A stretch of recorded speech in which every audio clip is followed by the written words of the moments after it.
Hey guys, Jake here, with more Limbo. And before I start playing, I want to thank you guys because I hit 100 subscribers this morning, I think. I don't fucking know. I want to do something special. Oh god, I did not mean to move ahead. Oh god, okay, I forgot what's happening.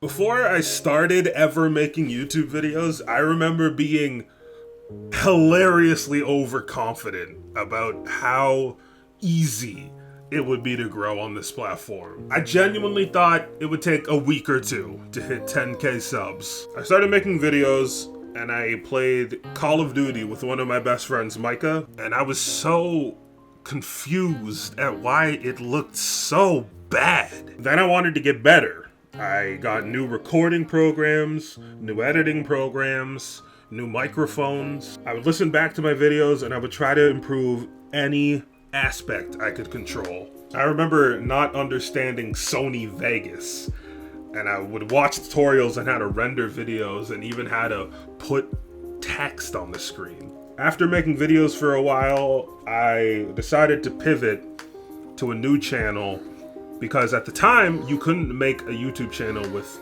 the same name. So when I finally had the opportunity to get the name FirstInLine without two I's in the word line, I took it. I made Random Game Sunday, the Gaming with Friends series, Let's 100%, anything I could do to branch out. But most of it never stuck because I became stagnant. Anything that required more than the lowest amount of work I could put in just didn't seem worth it to me. Then I hit a plateau because I wasn't growing on YouTube, and the margins on areas I could improve had become so slim. So I got more complacent, but I also got mad at myself for not being better. I'd reuse the same layouts for thumbnails, and then I would get irritated because all my thumbnails looked the same. I was irritated at the lack of personality and style in the thumbnails, but I couldn't rationalize putting more work into something that no one would see. The combination of leaving high school early and then isolating for a long time, followed by me constantly setting myself up for failure like this, and I don't know if this is 100% true, because I am not a therapist.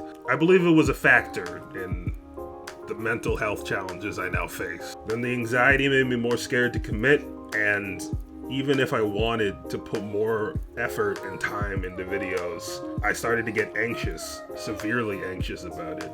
Through a combination of therapy and medication, I started to feel more comfortable. I started to think about what I wanted to do and create again. So I decided that I would make two channels. One was for simple, run-of-the-mill Let's Plays, and one was for stuff that I genuinely wanted to put my time and creativity into. On the surface, it sounded like a good idea. As I started to feel better on a day-to-day basis, I realized I'd forced myself into this really weird situation where if I wanted to be creative on the channel I deemed the lazy channel, then it felt redundant. I want to fix this mental divide I've forced myself into. I don't want my creativity to be limited by something irrational. Instead, I want to have two channels for convenience. I want to have a channel that's dedicated to two different things, but doesn't require two different amounts of effort. When I was young, I thought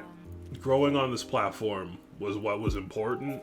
I thought I would explode into the highest tiers of YouTube, but now I'm content with being wherever I am. I'm not worried about numbers. For a long time, I let fear subdue my creativity, and I still have not fully overcome those anxieties.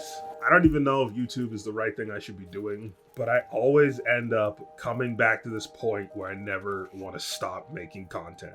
No matter how bad my mental health has been, I always end up right back here.